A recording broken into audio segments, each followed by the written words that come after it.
Bau. Oh, ikan cakalang. Bukan tuna ya? Ini esnya ambil dari pabrik es. Iya.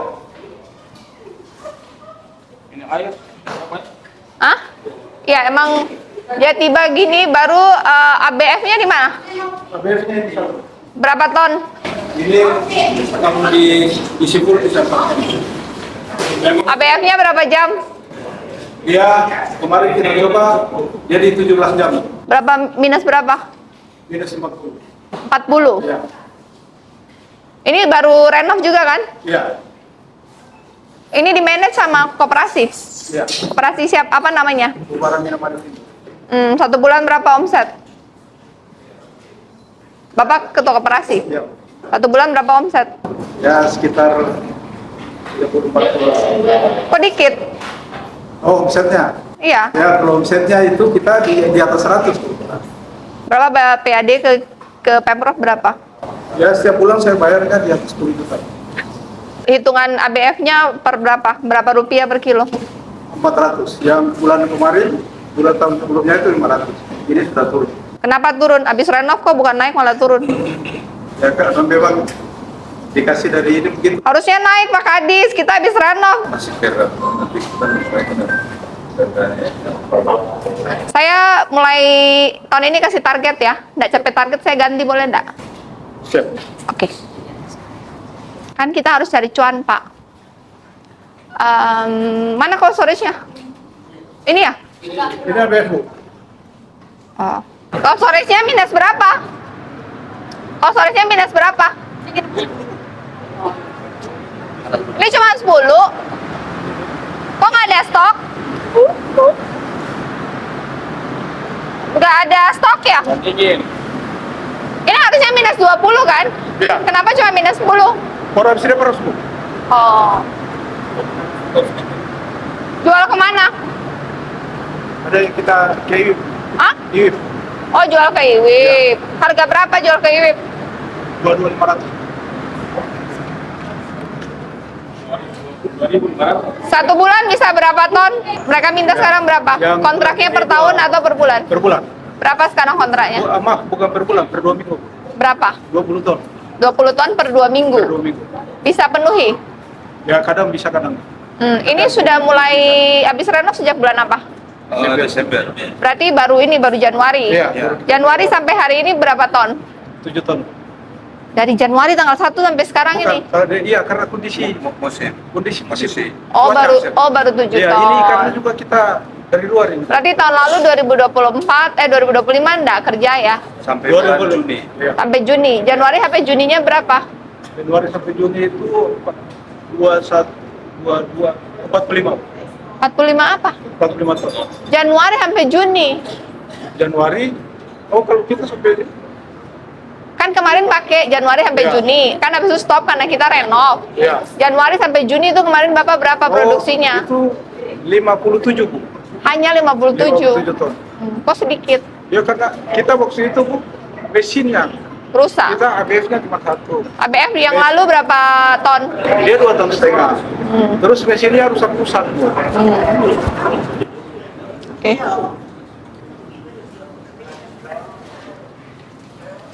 Harga beli di nelayan sekarang berapa? Tinggi, Bu, sekarang. Berapa? Kalau di sini yang kalau kita itu 28.000. Hah? 28.000 per kilo. Sekarang. Ya. Terus kontrak ke sana 22 bagaimana? Ya. Ya, kita beli di luar. Ini kan kiriman dari luar dari Bacan. Oh, berapa dari Bacan? Sampai di sini 15.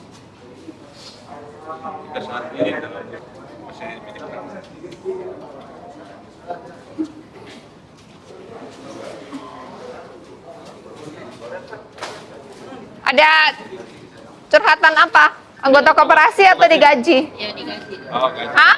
Digaji? Karyawan koperasi. Digaji? Bulanan? Harian? Kalau ada ikan aja, harian berapa? Tergantung ikan banyak. Dari 1 bulan dapat rata-rata berapa? Berapa sampai berapa? Hampir 400. Jadi 1 bulan rata-rata 1 jutaan. Ya kalau itu pun kalau masuk banyak. Sekitaran 7 atau 8 kilo. Pernah hitung 1 tahun dapat berapa? Belum pernah itu. Soalnya kan baru mulai produksi. Soalnya kan langsung habis pakai itu, itu. Kementerian. Provinsi. Limpahan dari kota. Ini statusnya katanya belum beres. Statusnya udah clear. Udah clear tapi sertifikatnya? Gimana? Sertifikatnya gimana? Sertifikatnya belum. Iya, itu namanya belum clear. Ini rumah yang kemarin Bu, Oh, ini. yang berada di Kalau itu bangunan sekolah ya? kantor. Kantor siapa? Kantor Pemprov. ya. Pemprov. Ya, dulu punya kota sudah diserahkan ke Ini yang kecil ini apa? pos Bu. Oh, Bu Perki mana? Mau beli tanah ini. Ini apa? Pasar tempat bongkaran ikan. Bongkar ikan. Ini? Di perahu. Jualan apa? Aula Hah? di bawah itu Ini punya siapa? punya kita Bu. Ini yang kemarin saya bilang hasilnya belum. Kalau cold storage yang ada pemeriksaan Perindahkop itu di mana? Di sana di apa? Oh, di Kota Baru. Kota Baru. Ini sekarang dipakai buat apa? Ini yang di atas gedung pertemuan aula, untuk kemudian yang di bawah itu ruko-ruko Disewakan. Disewakan. Iya. Bayar berapa? sesuai ini pernah kemarin 1 juta ya Pak Reza. Mana Kak Balai, Pak Reza? Bayar berapa dia? 1 juta per bulan sesuai perda Bu. Hah, 1 juta per bulan? 1 juta per bulan. Sesuai perda Bu. Perda. Dikit amat. Iya makanya harus direvisi perda. Mereka punya omset berapa masing-masing 1 bulan? Ada yang sebagian dibuat kantor, ada yang sebagian dibuat usaha. Kantor koperasi yang ada di dalam aktivitasnya di sini itu Berapa luasan tanahnya? Luasan tanah yang saya mapping itu di 1,1 hektar Bu. Total semua. Total semua. Secara aturan kita boleh bongkar ini enggak?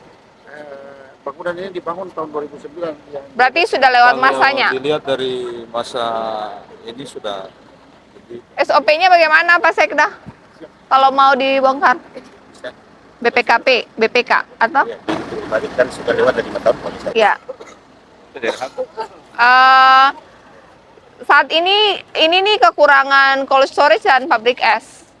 Jadi harus ada penataan ulang kayak kantor-kantor dan aula nanti di atas cold storage aja. Kalau saya sih ABF aja Bu. Di saat musim puncak aja gitu. ABF aja kalau konser saya rasa cukup karena di saat ABF dan berbuat selesai masuk kontainer biasa. Cold storage yang kita pakai di ujung sini. Pak Kadis, cold storage yang kecil itu cold storage-nya cuman kapasitas 70. Itu pun rusak cuma 50. ABF-nya juga 1. Dia 1 tahun bisa 200 ton. Ini cold storage-nya 100, 1 tahun cuma 50 ton. Udah efektif koperasi ini. Mana nelayan? Sudah di atas? Ayo. Assalamualaikum warahmatullahi wabarakatuh. Salam sejahtera buat kita semua. Pertama-tama terima kasih Pak Wagub sudah mendampingi. Jadi hari ini kita mau berdiskusi. Saya mau mendengar semua permasalahan yang sedang dihadapi dan apa solusi usulan dari Bapak Ibu sekalian untuk kami Pemprov sebagai pengambil kebijakan bisa menyediakan fasilitas yang lebih baik untuk bisa meningkatkan pendapatan dan nilai tukar dari para petani dan para penjual ikan. Saya memberikan waktu dan kesempatan masing-masing kelompok boleh berbicara singkat padat jelas. Langsung aja ke inti permasalahannya. Mike silahkan panitia, terima kasih. Saya tadi sampaikan kendala yang terjadi. Saya melihat perkembangan di tahun 2025, saya melihat perkembangan ini bahwa hasil produksi yang barangkali kepala balai dan pemilik kurang lebih di atas 2.000. Hampir satu miliar. Feedbacknya untuk ini apa? Yang kedua, pelayanan itu poster yang sebutkan kemarin kalau terjadi itu ada rehab. Terjadi pelayanan ini terjadi overproduksi, Ibu. Overproduksi saya melihat kapal itu kurang lebih hampir 3 hari tidak menemukan ikan.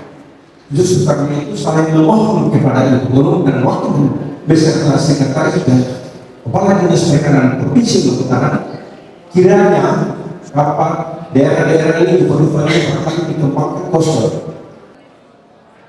Oke.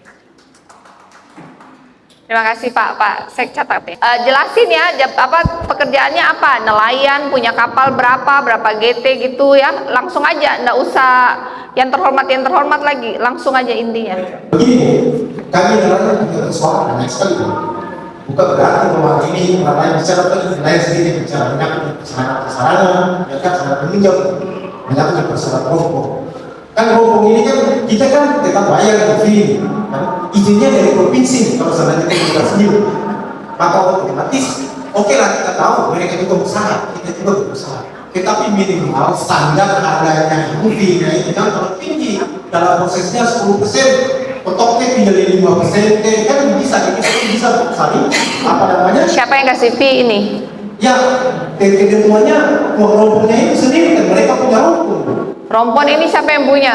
Pemprov? Perusahaan yang lain bukan Pemprov.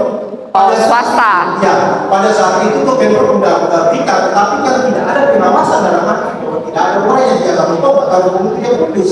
Sampai sekarang tidak ada rompongnya Pemprov. Yang sekarang perusahaan kecil atau perusahaan besar punya. Yang dari atas 12 miliar itu adalah perusahaan besar dari 12 miliar adalah perusahaan yang ada di hutan di kita. Itu yang jadi persoalan pertama. Yang kedua. Bentar, fee-nya itu berapa persen? 10%, Bu. 10% dari kalau dia 1 ton, maka otomatis 1 Oh. juta yang harus kita bayar. Banyak amat. Ya, Oh. ada persoalan ini. Bikin regulasi, cek daerah lain bagaimana. Oke, lanjut. Kedua, menyangkut dengan persoalan apa namanya BBM tadi yang disampaikan tadi. Kalau seandainya kapal yang 37 GT, saya juga bertanya dulu, yang kapal yang 37 GT ini kan tidak dapat BBM subsidi. Yang jadi persoalan sekarang, kita kan bayar BNPB, bayar ke negara, kan kita bayar ke negara, nggak ada yang bayar ke negara, kita bayar ke negara. Oh, kita kan tidak lari dari regulasi yang ada. Kita tidak akan lari dari apa namanya izin provinsi, izin pusat. Kita tetap ada izin pusat minimal BPP harus turun. Kan seperti itu, supaya akan kita punya kos perubahan itu sedikit. Kalau tidak kita uji, kami mungkin sekali, tapi kami paksa karena kita bersama di sini. Jadi sehingga anggap bahwa kita kali itu berubah. Jadi maksudnya Bapak mau turunin GT-nya atau dia income bilangannya bentuk dari pemerintah pusat. Dia punya standarnya, dia dengan kapal yang 30 GT tidak sesuai dengan standar. Kalau kita waktu tidak sesuai, karena kita standarkan kapal itu di antara kapal 30 GT itu kapal yang paling terkecil. Entah persoalannya seperti apa, kita nggak tahu. Tetapi minimal dengan adanya kita yang jangan besar ini, kita juga merasa dalam apa tekan tertekan kalau Bapak tidak bisa dapat BBM subsidi. Iya, Berarti GT-nya Bapak harus diturunkan. iya, tapi minimal kita tidak lari dari regulasinya mereka. Kita tidak akan bayar BNPB tadi. Gitu. Iya, walaupun beli BBM subsidi pun tetap bayar pajak BBM. Iya. Hanya sekarang kapal Bapak kalau speknya di atas 30 ton, bahkan 30 ton pun sudah tidak boleh ya. Harus 29 ton yang boleh memakai BBM subsidi. Aturan dari pemerintah pusatnya begitu. Sampai 30 atau di bawah 30? Oh, sampai 30, ya. Ya kita mau tuh hanya 30 aja standarnya. Iya, berarti yang 37 tonnya harus direvisi. Ya. Gitu ya. Ya bukan kami nelayan itu harus itu kami sudah kaki dan tangan tidak menyampai ke kementerian. Ya. Kami mohon kepada ibu dibuka kami nelayan. Dan nelayan orang lain yang menjadi kapal yang terjadi dengan kuat itu. Oke. Itu saja Bu, yang saya Ya. sampaikan. Terima kasih.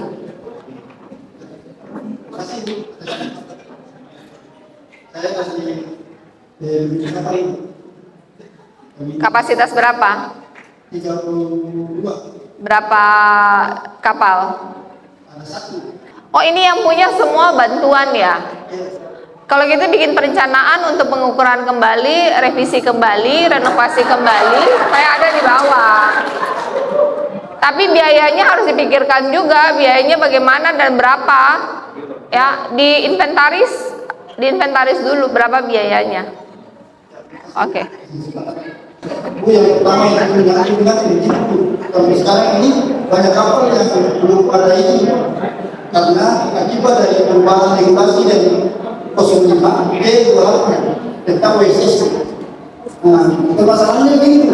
Selama ini OSS dari PTSP tidak melakukan sosialisasi baik PTSP maupun KKP, sehingga pada saat perubahan regulasi sampai sekarang ini kapal itu masih banyak belum ada izin.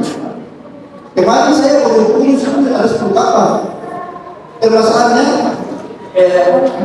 Permasalahannya ini kan regulasi itu berubah, tapi kan disosialisasi oleh PTSP provinsi maupun PKP. Karena waktu kita tanya cuma jawaban saja, baca sendiri aja. Sehingga kita ini kalau itu kita tidak hapus, itu seharusnya depan sudah. Karena kita ini belajar dari YouTube, TikTok.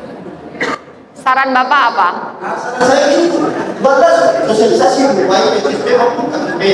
Karena ada satu izin yang sudah dicabut LMB-nya, itu kapalnya ada dibaca, itu tidak bisa lagi terus izin. Yang permasalahan kedua ini, karena PTSP ini kita sudah bayar 1 tahun, pada saat terbit izin disuruh bayar lagi. Kita mau waktu kita disuruh bayar ada regulasinya, usulan bayar kita sudah berdebat lagi, berarti ada regulasi. Waktu kita tanya arah pusat lah, arah pusat yang sesuai dengan PP 85 itu kita sudah naikkan, selesai dalam tahun. Arah lainnya dari SDKP provinsi dibuat pertemuan antara nelayan sama yang BPM yang pindah-pindah dari pemerintah pusat supaya menjelaskan kalau itu ada regulasinya, nelayan tidak perlu berdebat lagi. Karena kita sudah bayar 1 tahun, pada saat keluar CP lagi harus bayar lagi. Semua nelayan bayar. Bentar, sabar, jawab dulu. Berarti untuk diketahui, PNBP yang Bapak Ibu bayar itu kepada pusat belum ada bagi hasil kepada provinsi, belum ada hitungannya. Jadi saat ini pembagiannya paling dalam program-program DAK, tapi tahun ini juga belum ada DAK ya. Oke. Yang kedua, perizinan bagaimana itu? Kenapa bisa kapal-kapal tidak ada perizinan? Perizinan untuk kita di daerah itu sudah dibebaskan untuk kapal-kapal daerah. Demikian pula halnya kapal-kapal pusat yang kapasitasnya di atas 30 GT, izin terkait dengan dokumen juga sudah dibebaskan. Tidak perlu izin? Tidak perlu izin, dokumen tetap ada, tapi biayanya telah dibebaskan. Iya, tapi izinnya ada enggak? Ada izin. Enggak pakai biaya? Enggak pakai biaya. Kalau sebelum penerapan pasca tangkap, dulu untuk satu kapal kelengkapan dokumennya itu kita nelayan-nelayan di atas 30 GT bisa menghabiskan sampai 80 juta. Izinnya estafet paralel, izinnya itu satu selesai, baru satu sampai selesai. Izin ending itu butuh waktu cukup lama, dan satu izin yang proses bisa jadi setelah izin berikut satu izin lagi masa berlaku habis. Akhirnya kemudian pemerintah mempertimbangkan seluruh proses perizinan dibebaskan dengan penerapan pasca tangkap PNBP tadi. Oh, jadi sekarang sudah tidak ada biaya mengurus izin tangkap, tapi kemudian ada PNBP. Dasar perhitungan PNBP berdasarkan hasil tangkap? Ya. Berapa? Kalau saat ini itu penetapannya 9.500 per kilogram dikalikan dengan 5% untuk PNBP-nya. Yang kami tawarkan ke pemerintah pusat bahwa oke, penerapan PNBP bisa diberlakukan, tetapi pendekatannya harus neto, jangan bruto. Kalau pendekatannya bruto, logikanya satu ekor ikan yang ditangkap oleh nelayan kita, include dengan timbangan, itu sudah kena pungutan. Bagaimana kemudian kalau nelayannya merugi? Jadi sekarang realisasi perhitungan PNBP itu contoh cakalang. Cakalang sekarang jual harga berapa per kilo?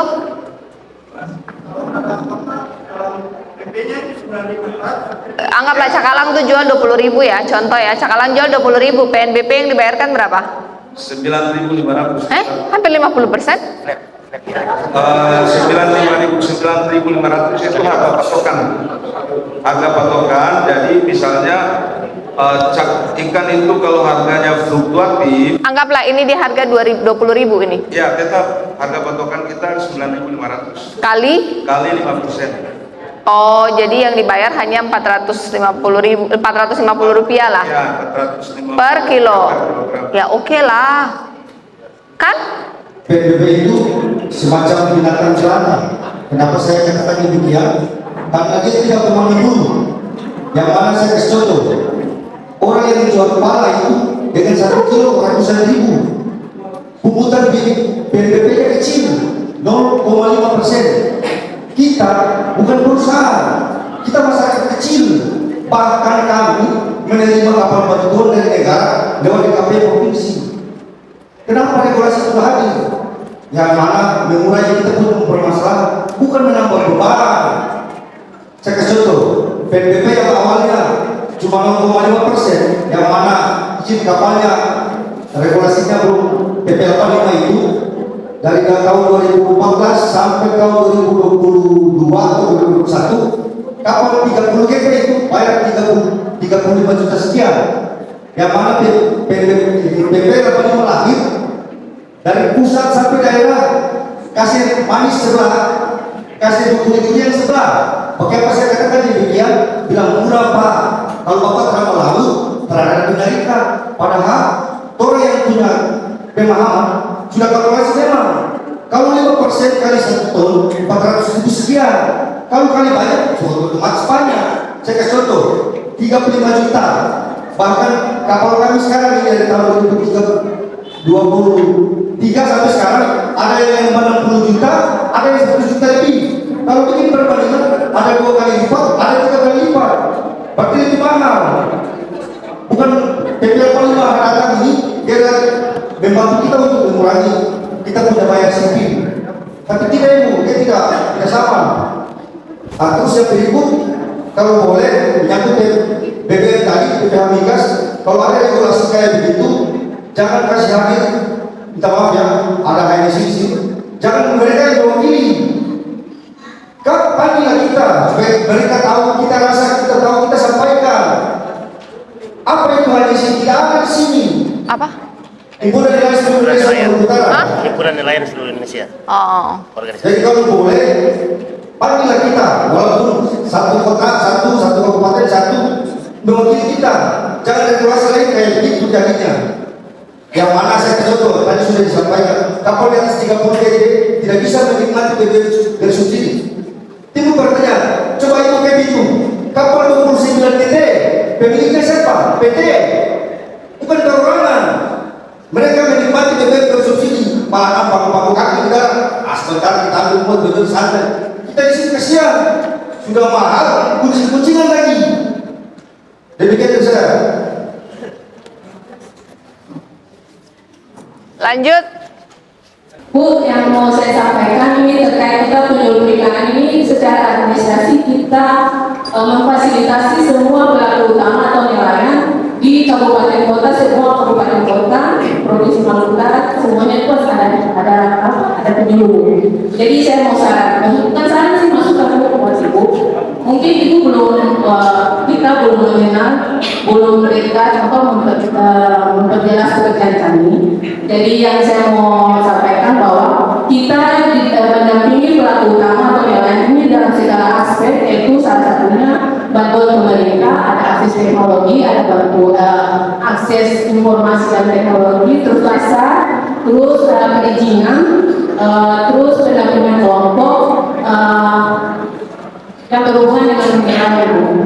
Terus yang saya untuk masukan buat ibu, mungkin kedepannya Bu, selama ini kan untuk bantuan sudah dari Desember sampai Januari ini, bantuan dari pemerintah kota khususnya Provinsi Maluku Utara menyerahkan bantuan kalau bisa berkoordinasi dengan dulu, karena setiap kecamatan atau kelurahan itu ada penyuluh yang benar-benar kita setingkatnya dari yang dulu.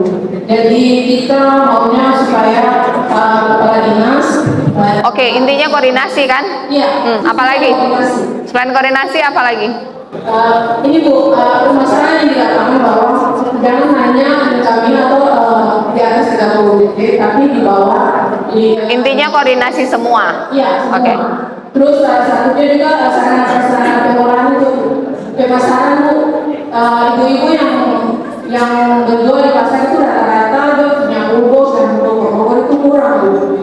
Terus kalau bisa jangan hanya hanya armada, tapi mesin juga Bu, atau KPS juga bisa mendukung untuk penangkapan mereka Bu.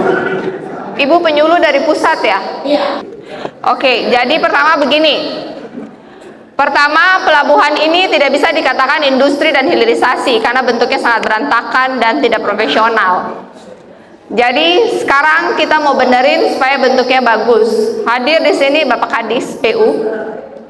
Hadir di sini Kadis PU. Sudah lihat itu jalan jelek sekali, tolong diaspal. Ya.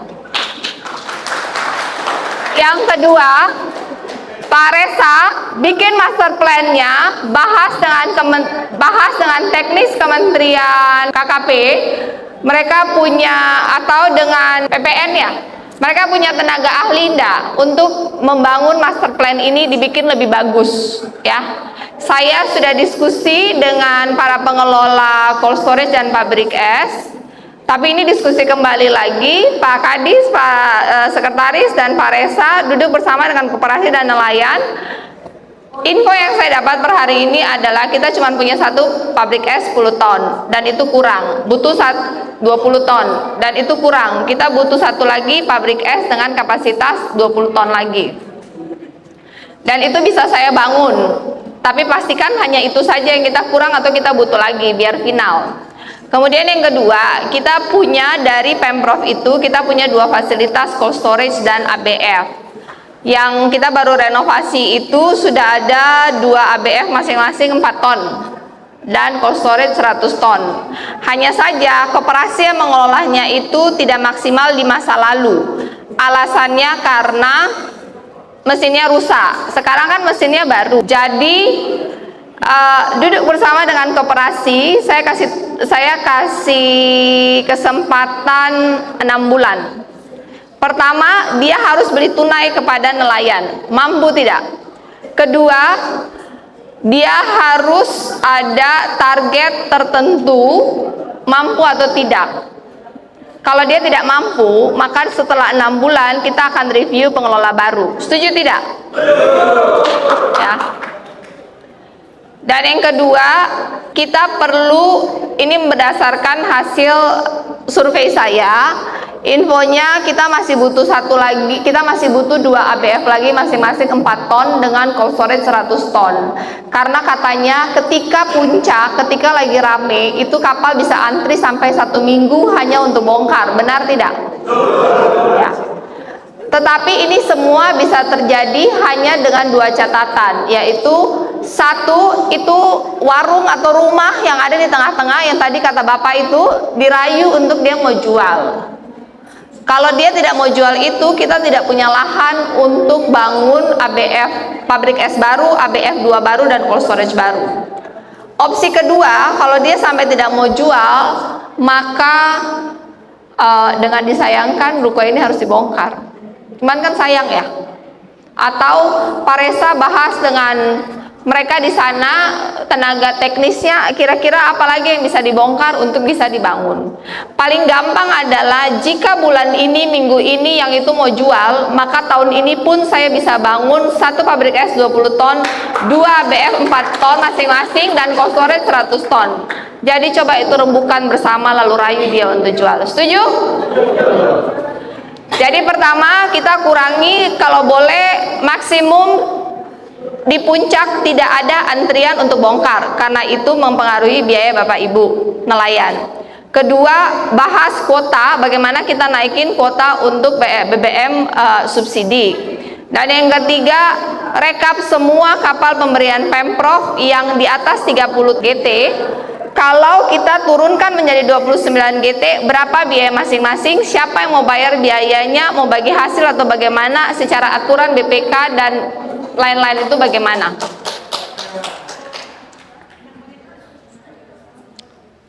Dan kemudian semua masukan yang berhubungan dengan BNBP dirumuskan, meeting dengan perwakilan KKP yang ada di sini, dan nanti saya akan komunikasi dengan Pak Menteri, putuskan waktu duduk di sini dengan PTSP, perwakilan KKP dan dari perikanan untuk membantu semua izin-izin kapal, dan dilakukan rutin antara mau 3 bulan sekali atau 6 bulan sekali, terserah.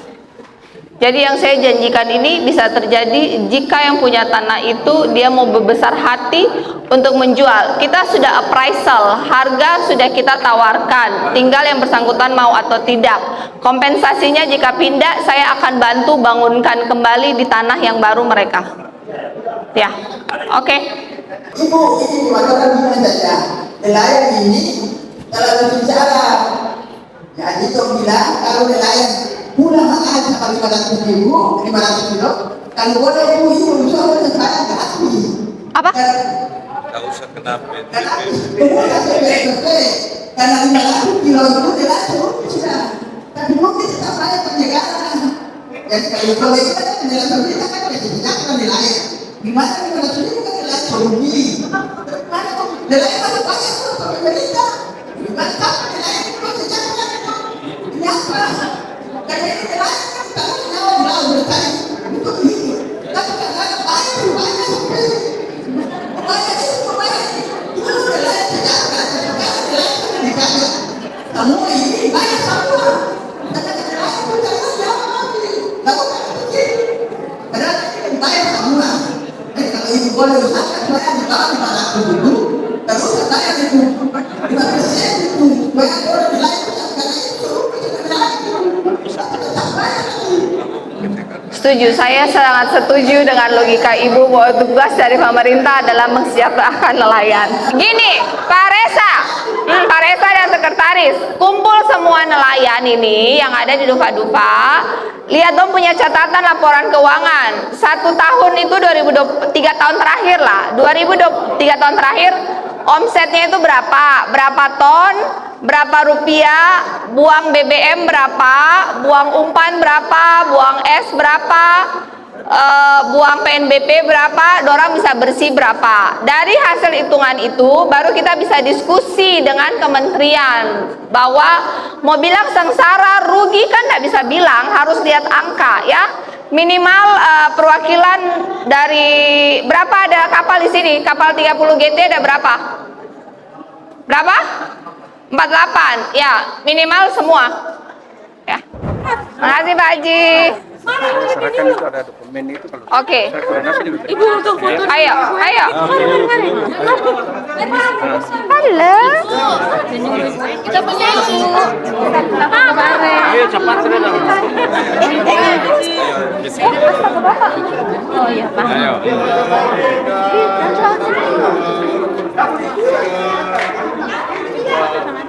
Oke. Ya, kapan mulai? Minta foto. Batang dua minta foto. Ini batang 2 apa? Ya. Oh iya, itu batang 2 saya sudah komunikasi sama Pak Sekda, mudah-mudahan tahun depan bisa dibangun Oke. oleh kementerian. Oke. Sudah. Satu katanya dikasih yang apa gitu itu.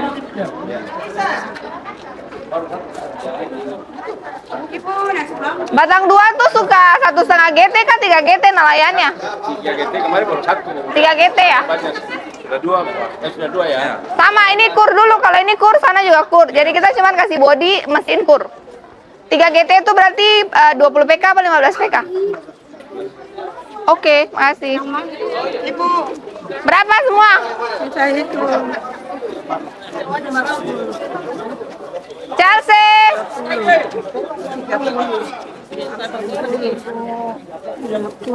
Sudah Ibu Kadis, borong semua lah bagi.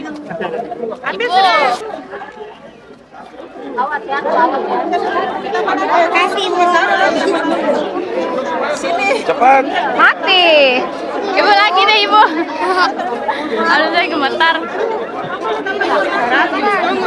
Nanti kok kasih dia. Ibu terima kasih. Kirim, nanti kirim. Kamu lah foto sini, dia mukanya udah mau menangis. Bisa jadi. Suruh jadi langsung.